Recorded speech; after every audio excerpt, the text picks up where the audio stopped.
Hey, what's up everybody? I'm Seth Havel and this is Metal Grain.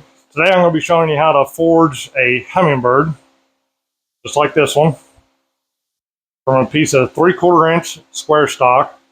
Now each one of those cuts is 1 3/4 inches long, so you end up with a 1/2 inch overlap, which gives you that 1/2 inch hole. So as you can tell, these are very similar to the Frederick's cross. So I hope you guys enjoy the video and let's get going.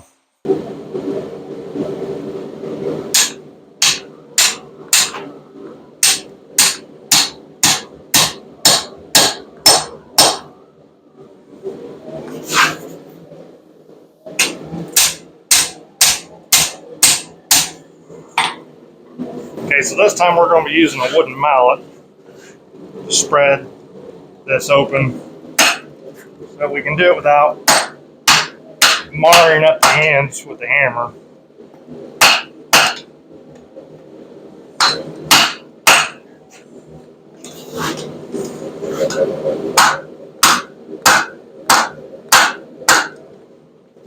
That cooled off on me, so we're going to heat it back up.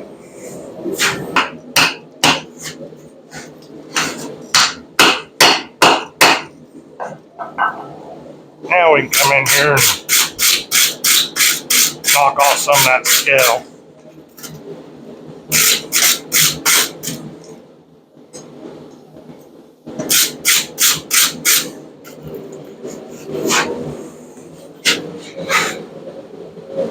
You can see that the edges aren't perfectly straight, so we're going to straighten them out before we move on to the next step.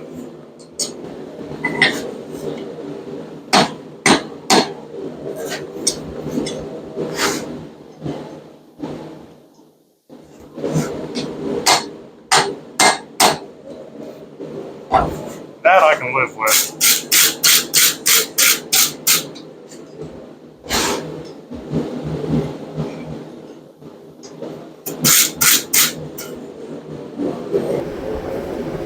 Now we're going to come in, we're going to start working on the wings. So all we're going to do is draw a taper.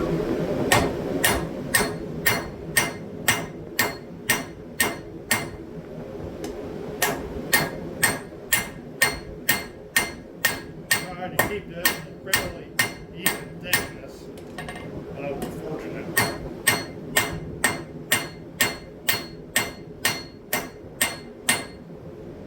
And it's not a race to get this all done in one heat.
And that's about all the sharper of a point I want to put on these. I do measure them just so that when I come to do the other side, I know I'll be making it even. Give it a quick brush and we'll throw it back in the forge. Okay, so your hummingbird should be starting to look like this. So you got both your wings drawn out and you got the angle back here. So this is going to become the back side of the wing. So that means this is going to be the head and this is going to be the tail. So what we're going to do next is we're going to throw this in the forge and we're going to draw this down to a point before we come in and we fuller around it to make the beak.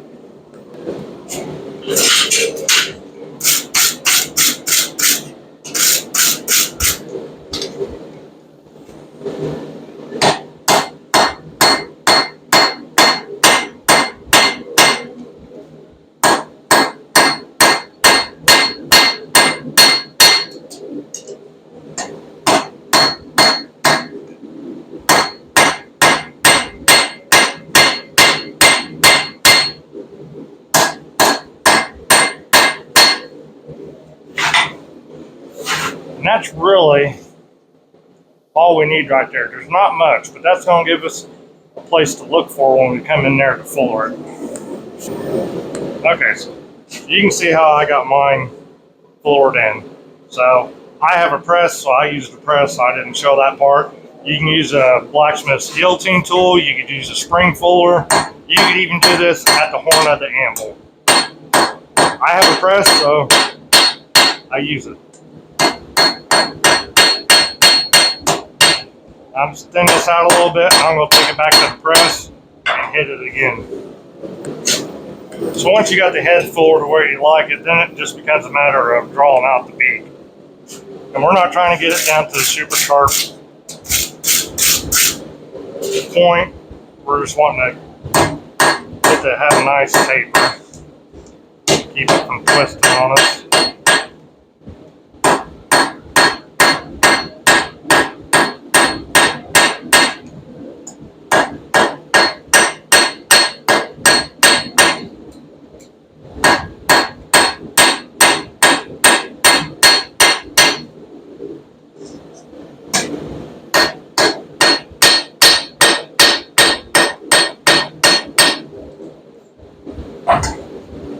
So now that we have the head where we want it and the beak where we want it, now's when we want to work on the tail. Now at this point in time, you need to decide which side of the bird you want to be the top and which one you want to be the bottom. It doesn't matter, just look at it, see which one you think looks best and pick that one. And all we're going to do is we're going to draw a taper onto the end of this tail here.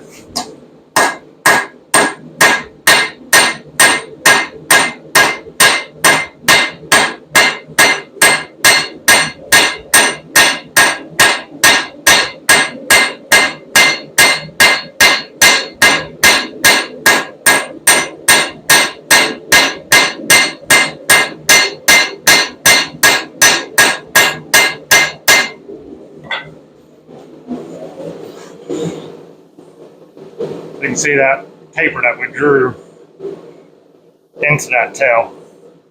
Now we're going to throw it back in the forge, and this is where we're going to come in and add the detail to it. So now at this point, this is where you got to get creative and really make these your own with the detail work. You can do chisel work, you can use cross peen, straight peen, whatever. I have a couple of different cross peens and straight peens that are smaller to have a sharper peen on them. And that's what I like to use on these.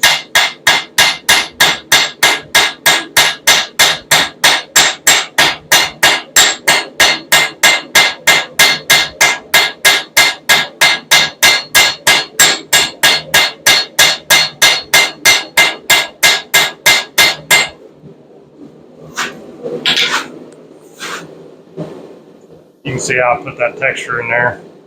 And try not to kiss your anvil with your hammer like I did a couple times. So now we're going to revisit the wings. And we're going to draw a bevel on the outside edge of this wing.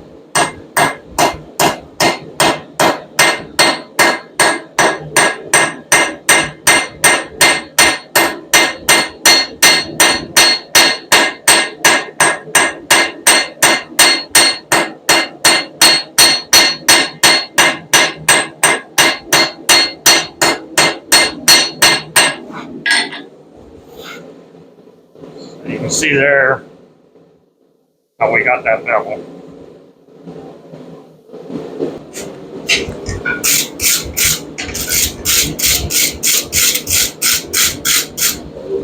So now we're just going to come in and we're going to add the same texture and detail to the wing.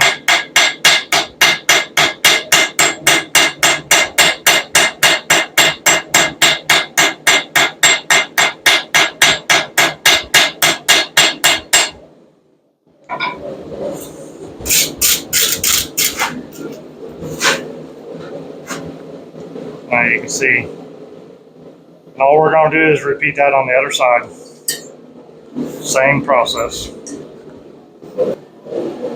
Alright, so now we're going to add some shape to the wings. Again, you could do this at the horn of the anvil, or on your post vise like I am. We're just wanting to give them just a little bit of curve, not a whole lot, but you do what you want. You make them look however you want. So we'll throw it back, give it a wire brush, we'll throw it back in the forge, and then we'll flip it around and over, and we'll come back and work on the tail and the head.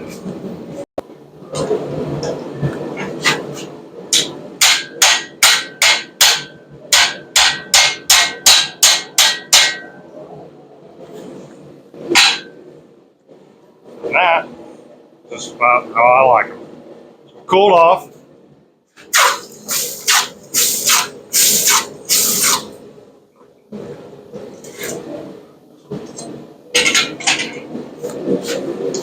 Now it is ready to go over and get cleaned up on the wire wheel.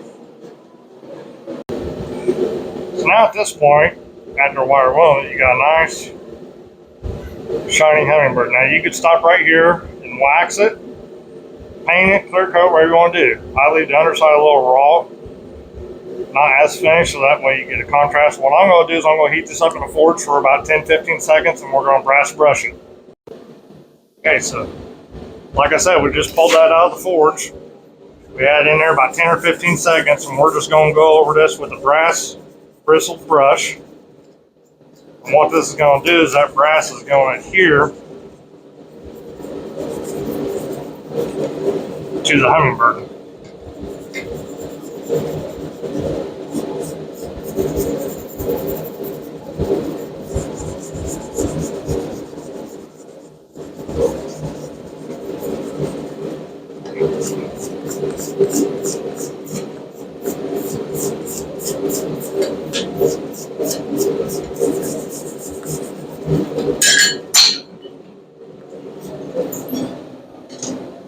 And no video is complete without dropping it. So you can kind of see the coating on there already. Once that cools, that'll get more defined. Here's the one that we did this morning. Once that brass finish cools off, it's nice and shiny. Alright guys, so I hope you guys enjoyed that video. I appreciate you hanging out with me today. I am Seth Haviland. This is Metal Grain. Here's one I finished up for my wife the other day. I put a semi-gloss clear coat on this one. You can see I had a little bit of chisel work to this one. Then all I did was I just scrolled up a little piece of 1/4 inch round, put some bends and twists in it. And then this makes just a nice little plant stake. So she's got these in her flower pots. So like I said, how you display these where it being on a stand, it's another way of making them unique and making them your own, just like the different finishes that you can apply to them and the texturing. It's all on what you want to do to make it personal and unique to you and your style. So I hope you guys enjoyed that. I'm going to try and start doing some more longer videos. And if you like it, give me a thumbs up, hit that subscribe button. I'd appreciate it. You guys all have a good day. Thanks.